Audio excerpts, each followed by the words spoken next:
오늘은 그 하나님의 마음 알기라는 주제로 좀 나누고자 합니다. 여러분, 그리스도인들은 인생의 갈림길에서 나에 대한 하나님의 계획이 무엇인지 알 수 없어서 답답할 때가 자주 있어요. 오늘 좀 이 문제를 좀 실제적인 방법으로 좀 접근하고자 합니다. 일반 교회 교인들은 의사결정에 있어서 하나님의 뜻을 알려고 하면서 또 막연하게 생각하는 경향이 있어요.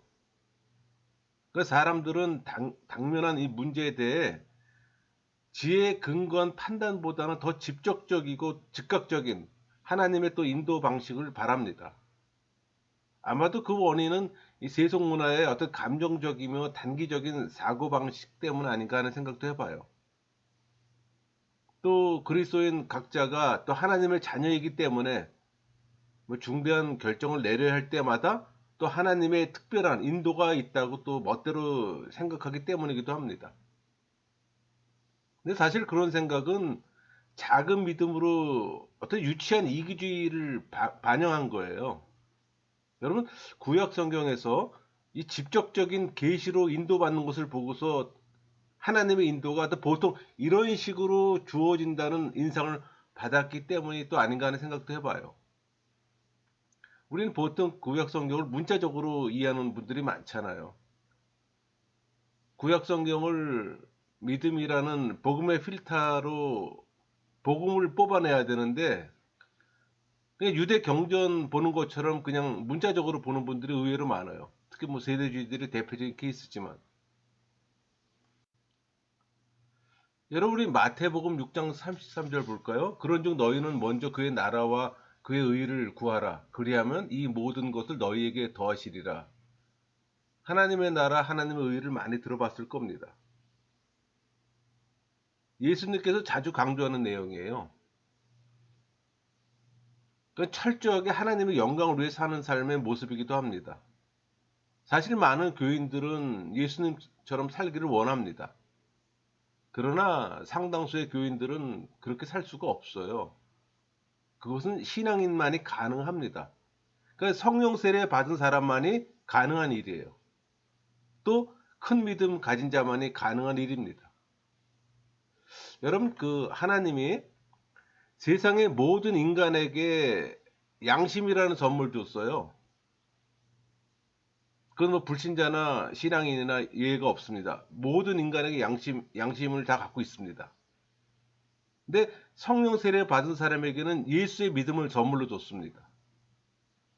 근데 그 예수의 믿음을 들여다보면은 그 안에 의가 있어요. 아주 귀한 의라는 보물이 담겨져 있습니다. 근데 그 의를 또 들여다보면 예수 그리스도의 공로, 거룩, 영생이 담겨져 있는 거예요. 그러니까 이렇게 예수의 믿음을 선물로 받은 사람들 중에 이 예수의 믿음을 귀하게 여기는 사람이 있잖아요.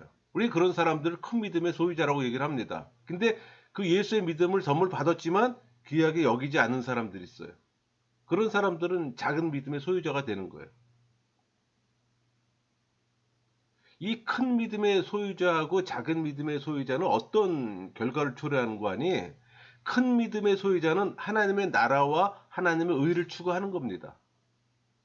이 불신자는 하나님 나라와 하나님의 의를 추구할 수가 없어요. 이 불신자나 종교는 아무리 설교를 들어도 그렇게 할 수가 없는 거예요. 왜? 내 안에 예수 그리스도의 의가 들어와 있지 않기 때문에, 예수의 믿음을 저물받지 않았기 때문에 그렇게 할 수가 없는 거예요. 여러분, 일상생활에서 일어나는 모든 일들에 대한 이 하나님의 생각을 구체적으로 알지 못하는 것은 큰 믿음의 소유자가 아니기 때문이에요. 이 큰 믿음의 소유자는 하나님의 뜻을 알았다는 판단이 섰을 때는 모든 계획을 포기하고 그 일에만 매진하는 경우가 바로 그런 이유 때문입니다. 왜? 내 안에 의가 담겨져 있기 때문에. 그 의가 있기 때문에 그 의를 추구하는 거예요. 그렇다면 우리를 향한 하나님의 마음을 우리는 어떻게 알 수 있는가? 그걸 알아보고자 합니다. 우리가 보통 사람들과 대화할 때 상대방의 마음이나 생각을 읽을 수가 있잖아요. 그 사람이 아무 말 안 하면 우리는 알 수는 없어요. 그러나 대화를 하다 보면은 그 사람에 대해서 알아갑니다. 또 책을 볼 때도 마찬가지예요. 그 책을 쓴 저자의 생각을 우리는 읽을 수가 있잖아요. 그 사람을 직접 보지 않아도. 그러니까 하나님의 마음이나 생각도 일반 계시, 뭐 특별 계시, 성령의 내적인 음성으로 부분적으로 알 수가 있는 겁니다. 물론 개인차가 있어요. 종교인과 신앙인의 구별이 있잖아요. 큰 믿음의 소유자와 작은 믿음의 소유자가 있잖아요. 그러니까 신앙인들은 그것이 나에게 초점을 맞추어 생각하고 또 추정하고 또 교감하면서 조금이나마 더 알 수가 있는 겁니다. 우리가 때로는 일상의 삶에서 중요한 문제로 고민할 때 그 문제를 하나님 앞으로 가져가서 기도하잖아요. 그때 우리는 성령의 내적 음성으로 알거나 또 성경을 통해 계시의 말씀으로 깨닫고 때로는 일반 계시인 세상 역사 가운데서 이해할 수도 있습니다. 그러니까 나에 대한 하나님의 뜻은 성경에 분명히 나타나 있습니다. 우리가 성경적 원리를 모르기 때문에 하나님의 뜻을 알지를 못하는 거예요. 뭐 그렇다고 세상 만사를 다 안다는 건 아닙니다. 성경은 그런 책이 아니잖아요. 성경은 구원과 신앙인의 온전한 삶에 초점이 맞춰진 책이라는 사실을 꼭 기억하세요. 여러분, 우리 하나님의 마음이란 사람에 대한 하나님의 마음을 의미하는 거예요. 그러니까 하나님의 관심사는 사람입니다. 우리 요한계시록 4장 11절 우리 주 하나님이여 영광과 존귀와 권능을 받으시는 것이 합당하오니 주께서 만물을 지으신지라 만물이 주의 뜻대로 있었고 또 지으심을 받았나이다 하더라. 그러니까 모든 피조물들은 하나님의 뜻대로 지음을 받고 존재합니다. 그러니까 인간의 구원, 세상사 모든 것들이 다 하나님께서 정하신 계획에 따라 움직이고 섭리하세요. 그것을 인정하는 것이 섭리 신앙입니다. 물론 신앙인만이 가능해요. 그러니까 하나님의 계획에 따라 세상이 돌아가고 또 하나님의 허락 없이는 아무것도 바꿀 수가 없어요. 이처럼 하나님의 계획은 방대해요. 그 사람의 생각으로 다 해야 될 수가 없다는 얘기입니다. 제가 늘 하는 얘기지만 피조물은 창조주의 그 모든 것을 알 수가 없어요. 성경에서 계시한 만큼 우리만 아는 겁니다. 그러니까 하나님의 계획은 창세전부터 정해져 있습니다. 따라서 하나님의 계획은 그 무엇에 의해서도 변경되지 않아요. 여러분, 하나님의 뜻 중 첫째가 인간의 구원입니다. 우리 출애굽기 32장 14절 여호와께서 뜻을 돌이키사 말씀하신 화를 그 백성에게 내리지 아니하시리라 이런 표현이 있잖아요. 여러분 이 말씀은 하나님께서 실제로 뜻을 바꾸셨다는 말이 아니에요. 그것은 인간의 간구에 의해서 여호와 하나님이 작정하신 이 계획을 얼마든지 바꿀 수 있다는 말이 아닙니다. 하나님께서 뜻을 돌이켜서 백성에게 화를 내리지 아니하신 것은 여호와께서 도리어 원래 정하신 뜻대로 그들의 열조에게 세우신 언약대로 이루신다는 걸 의미하는 거예요. 그러니까 여호와께서 모세의 기도를 들으시고 그 뜻을 돌이키신 것은 아브라함과 이삭과 야곱에게 여호와 스스로를 가르쳐 맹세하고 그 맹세대로 이루시는 여호와 이름 때문입니다. 우리 출애굽기 32장 11절 모세가 그의 하나님 여호와께 구하여 이르되 여호와여 어찌하여 그 큰 권능과 강한 손으로 애굽 땅에서 인도하여 내신 주의 백성에게 진노하시나이까. 그래서 여호와라는 하나님의 이름을 불러 간구하잖아요. 그런데 언약을 이루시는 여호와께서 모세의 간구를 듣지 않고 그 백성을 진노하신다면 그들의 열조와 세우신 언약도 거짓이 되고 맙니다. 그래서 여호와께서는 우리 출애굽기 32장 13절 주의 종 아브라함과 이삭과 이스라엘을 기억하소서 주께서 그들을 위하여 여기서 분명히 증거하잖아요. 주의 종 아브라함과 이삭과 이스라엘을 기억하소서 모세의 간구에 원위치 하신 겁니다. 여러분 그 하나님의 생각을 읽는 방법이 있어요. 우리는 그 몇 가지 방법을 통해서 그 하나님의 생각을 읽을 수가 있습니다. 그 첫째가 성경이잖아. 사람은 하나님의 섭리를 알 수가 없습니다. 그러나 하나님께서 계시를 해주시면 그 계시의 범위 안에서는 하나님의 생각을 알 수가 있어요. 그러니까 하나님께서는 자연과 역사를 통한 이 일반 계시를 통해서 하나님께서 창조주이심을 알게 하셨어요. 그러나 일반 계시만으로는 이 구원에 관한 진리를 알 수 없기 때문에 이 특별 계시를 통해 창조주이시며 구속주이신 이 하나님, 또 구원받는 방법, 또 구원받는 사람이 해야 할 일들을 자세하게 알게 해주신 겁니다. 그리고 우리에게 꼭 필요한 이 구원 계시는 또 성경에 자세히 기록해 놓으셨어요. 그러므로 하나님의 생각을 알 수 있는 가장 좋은 방법은 성령의 조명으로 성경을 통해 아는 겁니다. 로마서 2장 18절 율법의 교훈을 받아 하나님의 뜻을 알고 지극히 선한 것을 분간하며 이렇게 증거하잖아요. 하지만 우리의 관심은 세상 일에 더 많은 관심이 있잖아요. 어떤 직업을 선택할 것인가, 어떤 배우자를 또 선택할 것인가, 또 어디로 이사하는 것이 좋은가. 이런 세상 일에 하나님의 인도하심을 또 원하잖아요. 사실 하나님은 관심도 없는 일인데. 여러분, 성경은 구원에 관한 특별 계시예요. 일상의 삶을 알 수 있는 하나님의 구체적인 생각까지 기록하지 않았어요. 그러니까 하나님의 영광과 하나님으로 즐거워하는 목적을 가지고 성경이 제시하는 삶의 방법에 따라 최선을 다하며 사는 것을 만족해야 한다는 걸 가르치고 있습니다. 그럼에도 불구하고 구체적인 하나님의 생각을 알고 싶을 때 일반 계시의 방법들을 살펴보면 도움이 되는 겁니다. 그 두 번째가 그 하나님과의 교제, 그러니까 성령의 내적 음성 듣기를 말합니다. 그러니까 하나님의 뜻을 알기 위해서는 그 예수님과 바른 관계 형성이 우선이에요. 그러니까 성령 세례 받지 못한 분들은 성령 세례를 먼저 받아야 합니다. 그리고 성령의 지배를 받아야 하는 거예요. 성령의 지배는 성령 세례 받은 사람만이 가능하잖아요. 불신자나 종교인에게는 있을 수가 없는 현상입니다. 성령의 지배를 받지 않기 때문에 하나님의 뜻을 알지를 못하는 거예요. 여러분, 하나님이 우리의 갈 길을 인도하심에도 알지 못하는 겁니다. 그러니까 성령의 지배를 받는 삶은 모든 결정을 성령의 주관하시면 맡기는 거예요.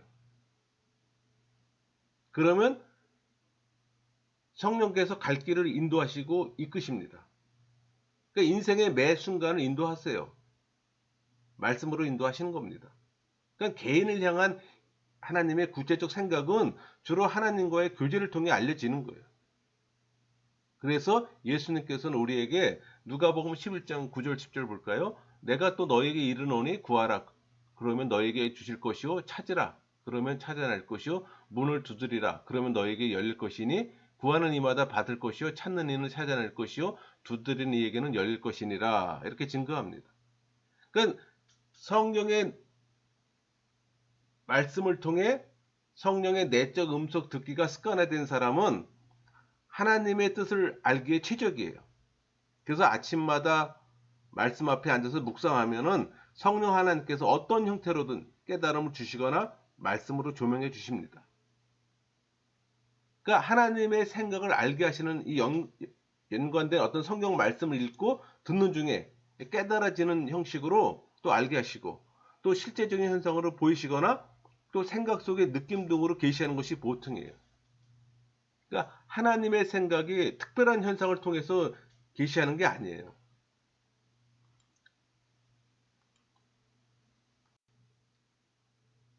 여러분, 우리가 성령의 내적 음성을 듣는다는 것은 물리적 음성으로 듣는 걸 말하는 게 아니에요. 우리 특히 종교인들은 추리적 묵상을 하든 뭐 기납적 묵상을 하든 아니면 신앙인들은 또 정감적 기도를 하든 하나님의 자녀는 하나님의 마음을 깨달을 수가 있습니다. 그 깨달음이 하나님의 마음이에요. 단 성경에 반하는 내용이나 불안함은 개인의 생각이에요. 성령 하나님 주시는 말씀이 아니에요. 그러니까 하나님은 사랑하는 자녀에게 평강을 주시는 분이지 불안한 마음을 주시는 분이 아니잖아요. 여러분 직통기시 같은 건 없어요. 개인적 일을 제3자에게 가져가 하나님의 뜻을 알고 싶다고 하는 것 자체가 비성경적입니다. 그러니까 사이비 신비주의에 빠지지 않도록 조심해야 되는 거예요.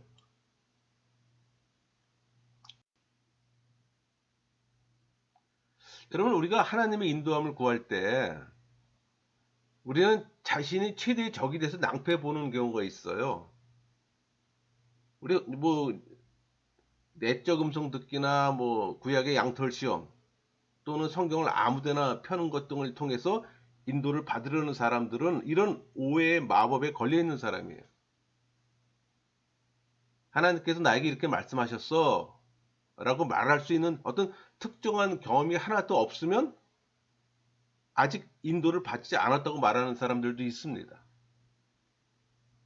하지만 어떤 충동이 마음을 압박하면은 그것을 내가 받은 인도라고 환호해요. 또 그것과 다르게 말하는 사람들의 말은 다 무시해요. 이 전통적 견해에 사로잡혀 있는 사람입니다. 여러분 하나님은 우리를 어떻게 인도하실까요? 가르침으로 인도하십니다. 이 가르침이라 하면 교훈함을 말하는 거예요. 그럼 그분은 어떻게 가르칠까요? 우리 환경을 조성하시거나 그분 말씀을 이해하고 상황에 적용하는 지혜의 은사를 주심으로 교훈하시는 겁니다. 또 하나님은 보통 섭리와 교훈을 통해 인도하시는 거예요. 그러니까 하나님의 인도는 날마다 이 주어지는 상황에서 우리에게 열려진 최선의 과정을 결정하기 위해 여러 가지 대안을 심사숙고하는 겁니다. 거룩하신 하나님이 우리에게 거룩하도록 부르신다는 것이 성경적 인도의 정수입니다. 여러분 오늘날 우리 삶에 무엇을 의미하는지는 성경을 통해서만 실제로 이 성경 하나님 말씀에서 인도받을 수가 있는 거예요. 그리고 하나님의 뜻을 알고자 할 때 또 공동체의 중요성 역시도 강조합니다. 세 번째는 이 강한 열정과 평안이에요. 무슨 말인고 하니 하나님의 형상으로 만드신 하나님께서는 각 사람의 영혼을 통해서 하나님의 생각을 알게 하세요. 그러니까 하나님께서는 사람을 통해 하나님의 계획을 이루시려고 할 때 그 대상에게 어떤 강한 열정을 불러일으키거나 뭐 뜨거운 사명이나 또 거룩한 부담감을 갖게 합니다. 또 그 일을 통해서 큰 즐거움과 또 희열을 느끼게 하세요. 그러니까 우리 영혼에서 어떤 강한 지적 동의나 느낌이 일어난다면 먼저 개인적 욕심에서 나온 것이 아닌지를 확인해야 되는 거예요. 그리고 하나님께서 주신 느낌이라고 생각된다면 그 느낌을 통해 우리 빌립보서 2장 13절 보세요. 너희 안에 행하시는 이는 하나님이시는 자기의 기쁘신 뜻을 위하여 너희에게 소원을 두고 행하게 하시나니 이렇게 증거하잖아요. 그러니까 우리 안에서 선한 계획을 두고 역사하시는 하나님의 계획을 알 수 있는 기회로 삼아야 하는 겁니다.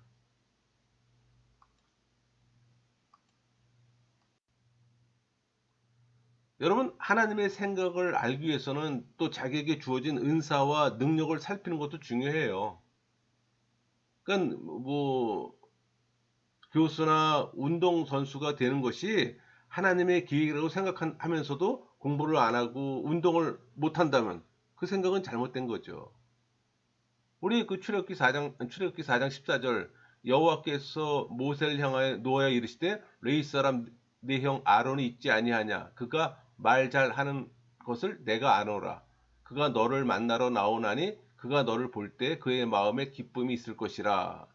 하나님께서는 말 잘하는 이 아론을 보내 모세를 돕게 하셨어요. 또 사무엘상 16장 23절 하나님께서 부르시는 악령이 사울에게 이를 때 다윗이 수금을 들고 와서 손으로 즉 사울이 상쾌하여 낫고 악령이 그에게서 떠나더라.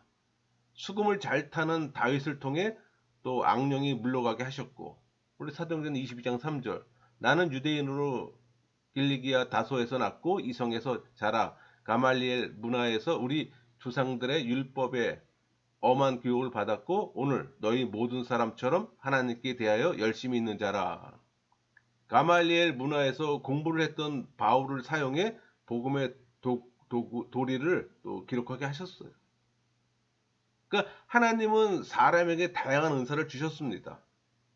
그러니까 하나님의 마음은 악하고 게으른 종처럼 가진 은사를 감추는 것이 아니라 착하고 충성된 종이 되도록 또 그 재능을 잘 활용하는 방법을 통해 이루어져요. 그러므로 자신의 은사를 살피는 것은 하나님의 생각을 알 수 있는 유익한 방법이 될 수가 있는 겁니다. 또 하나님께서는 사람을 통해 일을 하실 때에는 환경을 열어주세요. 또 그렇지 않을 때는 막으시고. 우리 창세기 24장 27절 이르되 나의 주인 아브라함의 하나님 여호와를 찬송하나이다. 나의 주인에게 주의 사랑과 성실을 그치지 아니하였사오며 여호와께서 길에서 나를 인도하사 내 주인의 동생 집에 이르게 하셨나이다 하니라. 이삭의 아내를 구하러 갔던 이 아브라함의 늙은 종 엘리에셀은 환경이 자연스럽게 열리는 걸 경험했습니다. 우리 골로새서 4장 3절 또한 우리를 위하여 기도하되 하나님의 전도할 문을 우리에게 열어주사 그리스도의 비밀을 말하게 하시기를 구하라. 내가 이 일 때문에 매임을 당하였노라. 그러니까 사도 바울은 전도 여행을 하면서도 항상 하나님께서 전도의 문을 열어주시기를 기도했습니다. 우리 민수기 22장 23절 나귀가 여호와의 사자가 칼을 빼어 손에 들고 길에 선 것을 보고 길에서 벗어나 밭으로 들어간지라. 발람이 나귀를 뒤로 돌이키려고 채찍질하니. 그러나 또 하나님의 뜻을 어기고 발락을 찾아가던 발람이나 칼을 빼던 여호와의 사자나 또 요나서 1장 12절 볼까요? 그가 대답하되 나를 들어 바다에 던지라. 그리하면 바다가 너희를 위하여 잔잔하리라. 너희가 이 큰 폭풍을 만나는 것이 나 때문인 줄 내가 아노라 하니라. 그러니까 다시스로 가는 배를 탔던 요나의 길은 풍랑으로 가로막히고 말았어요. 그러니까 이런 하나님의 섭리는 지금도 나타나고 있어요. 그러므로 어떤 일시적인 성공이나 실패가 아닌 계속적인 성공과 실패 과정을 주의 깊게 살피는 것은 하나님의 생각을 알 수 있는 하나님의 방법이 된다고 말할 수가 있는 겁니다.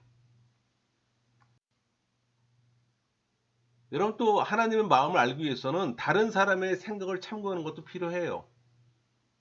무슨 얘기인가 하니 하나님께서는 요나를 물속에 던져실 때나 일곱 집사를 세우실 때 이 투표를 통해서 자신의 뜻을 알도록 하셨어요.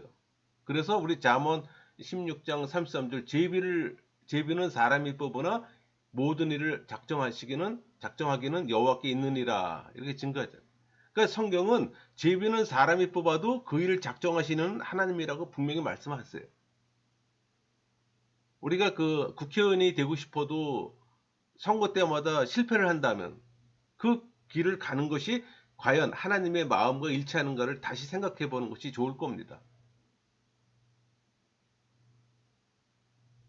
또 어떤 젊은이는 가수가 되고 싶어도 가수 콘테스트에 계속 떨어진다면 그것도 다시 한번 자기를 돌아보고 그게 또 하나님 뜻과 일치하는 걸 또 생각해 봐야 되잖아요. 그건 자기 욕심이 아닌가 하는 것도 생각해 보라는 얘기입니다. 다른 사람의 생각을 아는 것을 제비뽑기에만 국한할 필요는 없어요.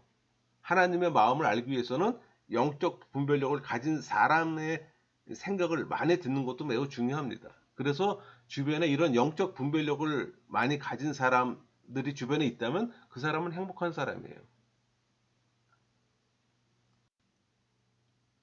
여러분, 하나님의 계획은 반드시 이루어집니다. 그래서 하나님의 계획을 아는 것은 중요해요. 하나님은 성경을 통해 우리에게 어떻게 살아가야 하는지를 기록해 놓으셨어요. 하나님께서는 당신의 계획을 진행하실 때 무리하게 일방적인 방법으로 행하시는 게 아니에요. 보통은 자연의 순리나 인간의 노력이라는 이 부차적인 요인들을 효과적으로 사용하십니다. 사람은 하나님의 창조 원리에 따라 정해진 동안 살다가 죽습니다. 그러나 그 생명은 부지런히 일해 얻은 소득으로 음식을 먹고 또 유지하게 하세요. 또 건강 관리를 못해서 얻은 병이나 또 사고로 죽잖아요. 또 유명인이 되게 하는 이 하나님의 생각은 그에게 합당한 개인의 노력을 통해서 이루게 하십니다. 또 음식을 먹지 않으면 생명을 유지하지 못하고 노력이 없으면 유명인이 되게 될 수가 없잖아요. 그러므로 하나님의 뜻이 이루어지기 원하는 사람은 자신의 노력을 체념하고 하나님만 쳐다봐서는 안 되는 거예요. 하나님의 뜻이 이루어지도록 하기 위해서 자신에게 맡겨진 노력에 최선을 다해야 하는 겁니다.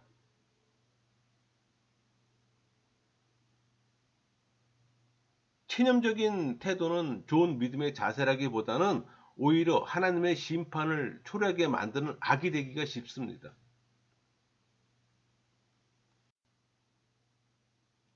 여러분, 하나님의 마음은 우리에게 좋은 걸 주길 원하세요. 그러나 그 좋은 것은 구하는 과정을 통해 주어지는 겁니다. 우리 야고보서 4장 2절. 너희는 욕심을 내어도 얻지 못하여 살인하며 시기하여도 능히 취하지 못함으로 다투고 싸우는도다. 너희가 얻지 못하면 구하지 아니하였기 때문이요. 구하지 않으면 얻지 못해요. 하나님께서는 야곱에게 복을 주어 큰 민족과 부자가 되도록 계획하셨어요. 그러나 그 계획은 20년 동안에 걸친 이 야곱의 지혜롭고 근면한 수고를 통해 이루어진 겁니다. 하나님께서는 요셉을 애굽에 보내 자기 족속을 구원하도록 계획하셨어요. 그러나 요셉을 사랑하지 않고 팔았던 형들은 또 죄책감 속에 살다가 마침내 동생 앞에서 또 큰 부끄러움을 느끼게만 했던 겁니다. 또 하나님께서는 직접적인 개입을 통해 또 하나님의 계획이 이루어지도록 하시는 경우도 있습니다. 우리 열왕기상 17장 6절 까마귀들이 아침에도 떡과 고기를 저녁에도 떡과 고기를 가져왔고 그가 시냇물을 마셨으나 엘리야에게는 까마귀를 보내 음식을 먹이셨어요. 우리 마태복음 14장 20절 다 배불리 먹고 남은 조각을 12바구니에 차게 거두었으며 뱁새다 들판에 모여든 많은 사람들에게는 친히 적은 양의 떡과 물고기로 배불리게 먹으셨습니다. 우리 사도행전 8장 39절 둘이 물에서 올라올 때 주의 영이 빌립을 이끌어 간지라 내 씨는 기쁘게 길을 가므로 그를 다시 보지 못하니라. 빌립 집사는 수고하여 걷지 않고도 다른 곳으로 옮겨가게 하셨습니다. 그러나 우리들이 이적이라고 부르는 이런 경우들은 하나님의 계획이 이루어지는 일상적인 상황은 아니에요. 그러니까 하나님께서 하고자 하실 때 사용하시는 어떤 예외적인 사건입니다. 그러니까 하나님께서 특별히 사용하시는 이적을 우리 편에서 일상적으로 기대하는 것은 하나님과 우리의 위치를 바꾸는 큰 잘못이에요. 여러분, 우리는 하나님의 뜻이 하늘에서 이루어진 것 같이 땅에서도 이루어지길 기도합니다. 따라서 우리는 하나님의 뜻을 거역하지 않아야 하는 거예요. 그러기 위해서는 하나님의 마음을 잘 분별해야 하는 겁니다. 그러니까 우리 모두를 향하신 하나님의 계획은 성경 말씀에 잘 나타나 있어요. 그러므로 하나님의 마음을 알기 위해서는 먼저 성경에 익숙해야 합니다. 자주 보라는 얘기예요. 자주 묵상하라는 얘기입니다. 우리는 많은 경우에서 성경만으로 만족을 느낄 수가 있어요. 그러나 필요하다면 뭐 성경 말씀이나 성령의 내적 음성 듣기, 또 기도, 또 자기 마음에서 일어나는 강한 열정과 평안, 또 은사적 능력, 또 환경의 변화, 경험자의 조언 등을 또 종합해 보는 것도 유익합니다. 이런 과정을 통해 우리를 향한 하나님의 마음을 알게 되었다면 하나님의 직접적인 간섭의 가능성을 배제하지 않으면서도 나의 노력이 하나님의 계획을 이루는 도구로 또 사용되도록 최선의 노력을 아끼지 말아야 하는 거예요. 그러니까 우리를 향한 하나님의 근본적 뜻은 우리가 구원받고 성령의 지배를 받고 거룩하고 순종하고 고난받는 겁니다. 이것을 이행한 다음 우리가 하고 싶은 그 어떤 것을 다 해도 괜찮아요. 왜? 그게 나를 향한 하나님의 뜻이기 때문에. 사실 오늘의 주제는 어떤 이에게는 어려우나 또 어떤 이에게는 쉬운 주제입니다. 그러니까 나를 향한 하나님의 마음을 알기 어려운 분은 말씀과 기도 시간이 적거나 또 성령의 지배를 경험하지 못하거나 또 바른 신앙생활의 방법을 모르는 분들이에요. 그러니까 말씀과 기도 시간에 많은 시간을 할애하며 성령의 지배를 받는 분에게는 그다지 어렵지 않은 주제라고 저는 생각합니다. 그러니까 나에 대한 하나님의 마음을 알고자 하는 분은 평상시 하나님의 말씀을 가까이 하고 수시로 교제하는 시간을 가져야 하는 겁니다. 여기서 교제라 하면 하나님과의 교제를 말하는 겁니다. 그러니까 일상의 삶에서 말씀과 기도를 멀리하면서 나에 대한 하나님의 마음을 알고자 하는 것은 거의 불가능하죠.